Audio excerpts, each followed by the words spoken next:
Hi, this is Tim of the 1916 Company. Welcome and thanks for logging on. If you love this watch, email me. I am still Team Mosso at thewatchbox.com. It is still in the description below. It is your purchase and pricing email question line for buying this or any watch you see on any of our platforms. Reach out to me directly. I am T Mosso for pricing. So today we discuss a watch made in approximately 2022, which is appropriate because this is the Breitling Aerospace V22 Osprey edition. It is named after the controversial but capable tilt-rotor aircraft depicted at 3 o'clock. We'll talk a bit more about the Osprey in a moment, but first the basics about the watch. This is the Aerospace Evo, which is the latest generation of Breitling's professional series pilot watch. The Evo came out as you see it here, albeit without the V22 branding, at Basel World 2013. So in grade 2 titanium, 43 millimeters in diameter, 10.8 millimeters thick, and from lug tip to lug tip, 52 millimeters with a 22 millimeter spacing between the lugs. Now this watch, being of recent manufacture, is in outstanding condition. It's indistinguishable from showroom, and you could see that the images do not lie. Outstanding condition and really first owner type quality. We throw it on my wrist now, which is 16 centimeters circumference, and what really strikes me is just how light and wieldy it is. The bracelet is also titanium. The watch is under 11 millimeters thick, and you can see the shape of the lugs wraps around the edge of the wrist. So this is a 43, and I generally wouldn't wear such a large watch. I would even say you could wear this watch on a 15 centimeter circumference wrist. Frankly, it would sit comfortably and securely even on a 14 centimeter circumference wrist.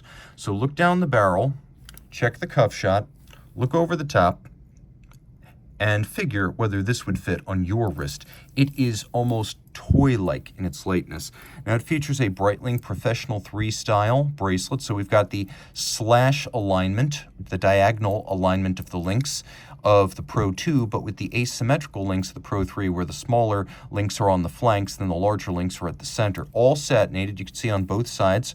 Removable links are fixed by screws. We've got a clasp that has 4 pairs of divots drilled, so you can dismount the spring bar and move the anchoring point of the bracelet in and out to fine-tune the fit. Single fold, thick gauge titanium deployant action. We have a clamshell lock with the Breitling wing logo externally, so that's how you close it up and then secure it. Taking a look at the case, you can see very simple blended lug profile, everything satinated to reduce glare. This is a pilot's watch, so double AR coating on the crystal, which is why from any angle you can see we're getting very, very little glare, and there's totally no distortion. Easy to see and a pleasure to use. We have a bezel that is a captive bezel. So not only do you have the so-called rider tabs that are easier to manipulate with a glove, and I can vouch for that right now, this is a 120-click dive style bezel, not a pilot style bezel. But bezels that are bidirectional tend to be pilot style, whereas bezels that are unidirectional tend to be for diving because they can't accidentally extend a dive, only shorten it. Now the nice thing here is that you can use this as a dive bezel, and surprisingly for a pilot watch, this is 100 meters water resistant, so you can actually swim with this. Now back to this captive bezel business. You can see these screws, they are not skeuomorphic or symbolic or just butch styling. They actually hold the bezel to the case, and they have to be removed before the bezel can be removed. This is in contrast to Tag, Omega, and Rolex bezels that snap on and snap off. This one can take a hit and not separate. Now, as you can see, the watch has a lot of passive superluminova, and you can see that the bezel pearl is actually huge. Now, we also have a backlight. In fact, the backlight stays active as you cycle through the different functions. So while it does have a countdown to deactivation, it stays active as long as you are cycling through the functions. So once you loom it in any position, in any menu, you can continue to see until you get to the function that you desire. Also important to note is that it is an NVG safe backlight. So if you're using night vision goggles, this will not blind you when the backlight lights. Now, you saw a lot of the modes just a moment ago. We'll go into those in a second. The dial is blue, and you can see we have 3 large applique features. We've got Arabic numeral 6, the Breitling wings, and the 12. We have a baton style hour hand and a sort of hybrid baton syringe minute hand. Now the watch will work in an analog and digital mode. If you want to have that digital time visible at the same time, you can easily do so, and you can have it in a 12 or 24 hour format. We have the V22 program logo right there, and then we've got the image of the tilt rotor. Now, on the plus side, it can fly as fast as a turbojet, or I should say turboprop. It can fly as fast as a turboprop because it has two of them, and so it can maneuver and cover distance like a fixed-wing aircraft. The problem is it does have a very complicated aerodynamic envelope, which means it can be tricky to fly, and the clutch that actually drives the two rotors via a gearbox is somewhat prone to failure. So this aircraft, while being incredibly capable with vertical takeoff and landing, plus the ability to fly like a fixed wing, it is also an accident-prone aircraft. So a bit like the Harrier, it is an aircraft that is either loved or loathed by those who use it, have experienced it, maintain it, or fly it. It is a very polarizing craft. That said, it's also an important chapter in aeronautical history because it did push the boundaries of technology and aeronautics.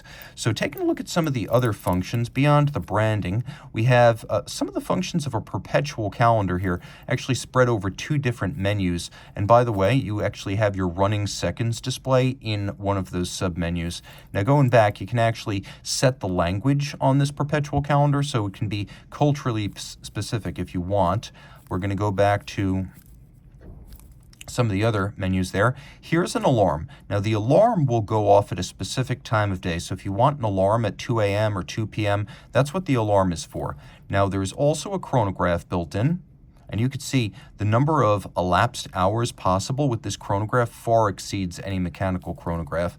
You can also see that there's a second time zone also available in 24-hour format. And then there's a timer, and the timer is specific. The timer counts down and then sounds an alarm. So an alarm function on this watch sounds a chime at a time of day, whereas the timer sounds the klaxon at a specific interval. So 5 minutes until your flight, set it for 4 so you're not late. Come back during an intermission at a show, cooking something, and you need to be reminded. It can be used as an egg timer, so to speak. Now there's also the perpetual calendar function, and then an end-of-life indicator, where the indicators on the dial, whatever is currently queued up, will start blinking when the battery is nearing the end. And the battery has a life of 3 to 4 years. So this shouldn't be a major concern. It is a COSC-certified Swiss Quartz chronometer, and while mechanical chronometers are fairly elite, quartz chronometers are almost unheard of. And Breitling is by far the most prolific certifier of quartz chronometers via the aerospace line. So that's very important to keep in mind. Now, this is based on the ETA thermal line 988352, and this does business here as the Breitling Caliber 79, so this is B79 in Breitling speak. It is luxury quartz, 7 joules, watchmaker assembled, watchmaker maintained, watchmaker serviced, and we've seen these watches from the very earliest days, the aerospace, 85, 86, 87, come to us with the original movements still functioning. So this is lifetime quartz. There's nothing disposable about this quartz movement, and it is thermocompensated, which means it's capable of dealing with huge shifts in temperature, high and low, which can cause inaccuracy and deviation by a standard quartz watch. So this has that thermocompensation, and when you add the COSC certification to the thermocompensation, you get super quartz, which is Breitling's term for a quartz movement that is accurate to no worse than plus or minus 10 to 15 seconds a year. Remember, a mechanical chronometer is -4 + 6 per day. A standard quartz watch is about plus or minus 15 seconds a month. This is 10 to 15 seconds a year. Very impressive. And also, if you can't spare a glance at your watch,